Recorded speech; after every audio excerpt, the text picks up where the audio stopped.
طلبا طالبات اپنے آپ کو حقیر سمجھتے ہیں یا لوگ انہیں حقیر سمجھتے ہیں کہ یہ تو مدرسے میں پڑھتے ہیں، مدرسے میں زکوٰۃ فطرہ کھاتے ہیں، مدرسے کا کھاتے ہیں، مدرسے میں رہتے ہیں، مدرسے میں پڑھتے ہیں۔ یہ گویا کہ اس تعلیم کو کچھ سمجھا ہی نہیں جاتا۔ تعلیم تو بس اسکولی تعلیم کو تعلیم سمجھا جاتا ہے، مدرسوں کی تعلیم کو کچھ سمجھا ہی نہیں جاتا۔ اس لیے بعض بچے احساس کمتری کا شکار ہو جاتے ہیں۔ تو اس کے لیے اللہ کے رسول صلی اللہ علیہ وسلم نے ارشاد فرما دیا، خیرکم من تعلم القرآن وعلمہ۔ ساری مخلوق، اس میں بادشاہ بھی آ جاتے ہیں، وزراء بھی آ جاتے ہیں، فوجی بھی آ جاتے ہیں، ویگیانک بھی آ جاتے ہیں، سپاہی بھی آ جاتے ہیں، ڈاکٹر انجینئر بھی آ جاتے ہیں، سب آ جاتے ہیں۔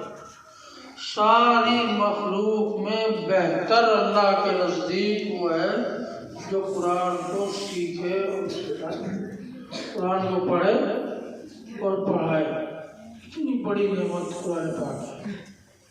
جس کے پاس قرآن پاک کی نعمت ہے اور وہ اس کے مطابق اپنی زندگی گزار رہا ہے تو سمجھ لیجئے کہ وہ اللہ کے یہاں محبوب ہے۔ آپ ساری دنیا کے محبوب بن جائیں، بادشاہوں تک آپ کی رسائی ہو، وزراء تک آپ کی رسائی ہو اور منتریوں تک آپ کی رسائی ہو، اگر اللہ تبارک و تعالیٰ کی نظروں میں آپ بہتر نہیں ہیں تو کہیں تک رسائی ہو آپ بہتر نہیں ہو سکتے۔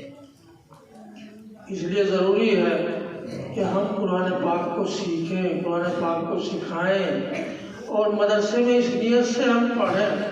قرآن پاک اس نیت سے ہر طالب علم مدرسے میں اس لیے داخلہ لے کہ مجھے قرآن پڑھ کر جو ہے وہ دوسروں تک پہنچانا ہے۔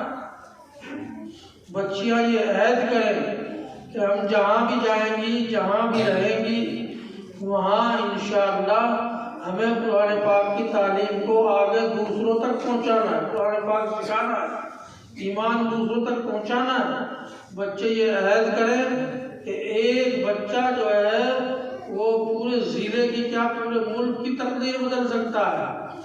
اگر محنت اور جو ہے کوشش پر آ جائیں تو انشاءاللہ پکا ارادہ کر لیں کہ ہمیں اللہ تبارک و تعالیٰ کا یہ کلام، اللہ تبارک و تعالیٰ کا یہ محبوب کلام، آخری کلام ہمیں دوسروں تک پہنچانا ہے۔ اگر ہم تہیہ کر لیں تو پوری دنیا سے کفر و شرک کے اندھیرے غائب ہو جائیں۔ اس لیے ضروری ہے کہ طلباء یہ نیت لے کر داخلہ لیں مدرسوں میں کہ اللہ کے اس کلام کو جو اللہ نے اس میں فرمایا ہے وہ ہمیں دوسروں تک پہنچانا ہے، اپنے پاس نہیں رکھنا، اور عالم بننا ہے، حافظ بننا ہے، باعمل بننا ہے۔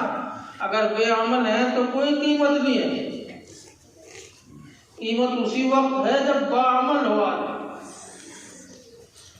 عالم بن گیا، حافظ بن گیا بچہ، اور علم کی قدر اور محبت اور عظمت اور اعمال نہیں آئے تو سمجھ لیجیے وہ بے قدر، کوئی قیمت نہیں اس کی، اس علم کی کوئی قیمت نہیں ہے جو عمل پر نہ لائے۔ اور جو عمل پر لے آئے علم، چاہے وہ تھوڑا ہی ہو لیکن وہ بہتر ہے۔ اس لیے اس نیت سے پڑھے کہ ہمیں عالم با عمل بننا ہے، اور اللہ کے نبی صلی اللہ علیہ وسلم کا جو درد اور جو دین وہ لے کر آئے ہیں وہ ہمیں دوسروں تک پہنچانا ہے، اور اللہ کے نبی صلی اللہ علیہ وسلم کی سنتوں کو دوسروں تک پہنچانا ہے، عام کرنا ہے۔ اس دنیا کو ہمیں جو ہے ایمان کی چنگاری دکھانی ہے، ایمان کی روشنی دکھانی ہے۔ یہی مشن ہمارا اگر ہے تو ہم کامیاب ہیں۔ اور اگر خالی یہ مشن ہے کہ اس میں قرآن پڑھ لیا اور طاق میں رکھ دیا لے جا کے اور کوئی عمل نہیں زندگی میں، اور خیر اور شر کا کسی کو کوئی روک ٹوک نہیں ہے، تو سمجھ لو ہمارے حافظ اور عالم بننے کا کوئی فائدہ نہیں۔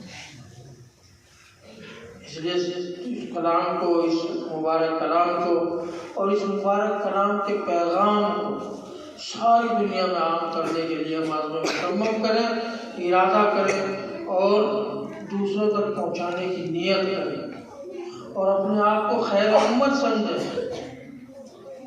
جی اپنے آپ کو خیر امت سمجھیں۔ اللہ نے ہمیں خیر امت بنایا ہے، اللہ نے ہمیں تم خیر امت اخرجت للناس کہا ہے کہ اب تم بہترین امت ہو جو ہے دنیا کے لیے بھیجی گئی ہو، لوگوں کے لیے نکالی گئی ہو۔ ایسی امت میں اللہ نے ہمیں پیدا کیا ہے اور ایسے نبی کی امت میں اللہ نے ہمیں پیدا کیا ہے کہ جس میں ہمیں خیر امت کا لقب ملا ہے۔ یہ لقب اسی وقت ہمارے ساتھ میں لگا ہوا ہے جب تک ہم خیر امت ہونے کا جو ہے کام کر رہے ہیں، اور اگر خیر امت ہونے کا ہم کام نہیں کر رہے ہیں تو سمجھ لیجئے کہ اس کا ہمیں کوئی فائدہ نہیں ہے۔ ایسا ایمان ہمیں اگر نجات بھی دلا دے تو سمجھ لیجئے کہ وہ صرف نجات دلا سکتا ہے، درجات نہیں دلا سکتا۔ جن لوگوں کے پاس جو ایمان سلامت لے کے چلے جائیں گے جنت کا وعدہ ہے، اللہ تبارک و تعالیٰ جنت عنایت فرما دیں گے اللہ تبارک و تعالیٰ۔ لیکن جن لوگوں نے دین کی دعوت کا کام کیا، قرآن کی دعوت کا کام کیا، اللہ تبارک و تعالیٰ ان کے بڑے، اللہ کے یہاں ان کے بڑے جو ہے مرتبے ہیں اور بڑا اعزاز و اکرام ہے۔ جی بہت ساری ان کے لیے نعمتیں اللہ تبارک و تعالیٰ نے تیار کر رکھی ہیں۔ آپ نے دیکھا ہوگا کہ جب کوئی وی آئی پی آدمی گاؤں میں آتا ہے تو گاؤں کی عورتیں، بچے، مرد سب نکل کے دیکھتے ہیں، سب نکل کے دیکھتے ہیں کہاں آیا ہے۔ جیسے ابھی آپ کے یہاں سے راہل گاندھی گزرے تو دنیا بھر کے لوگ انہیں دیکھنے کے لیے جمع تھے سڑکوں پر، دنیا بھر کے لوگ جمع تھے دیکھنے کے لیے کہ ہم بھی دیکھیں راہل گاندھی کیسے۔ لیکن وہاں جہاں سارا عالم اکٹھا ہوگا، جب سے انسانیت چلی ہے اور جب تک چلے گی، وہاں سارا عالم، انبیاء اکرام، صحابہ اکرام، اولیاء اکرام سب وہاں جمع ہوں گے۔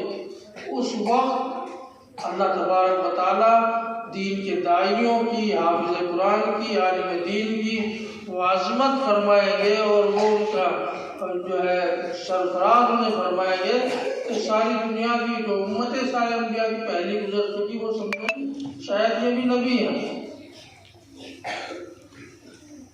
اس لیے ضروری ہے کہ ہم اپنی اس چھوٹی سی زندگی کو صرف اور صرف دین کی دعوت اور قرآن پاک سیکھنے اور سکھانے میں خرچ کریں، اور صرف اس نیت سے پڑھیں اور پڑھائیں کہ ہمیں یہ دین اور یہ قرآن جو ہم یہاں مدرسوں میں پڑھ رہے ہیں اور جو ہمیں اتنا موٹا خرچ کر کے مدرسے والے ہمیں پڑھا رہے ہیں، ہمارے اساتذہ ہمارے اوپر محنت کرتے ہیں، ذمہ دار جو ہے وہ پیسے اکٹھا کر کے لاتے ہیں، جلسے جلوس ہوتے ہیں اور چندہ وغیرہ اکٹھا کر کے آپ لوگوں کے لیے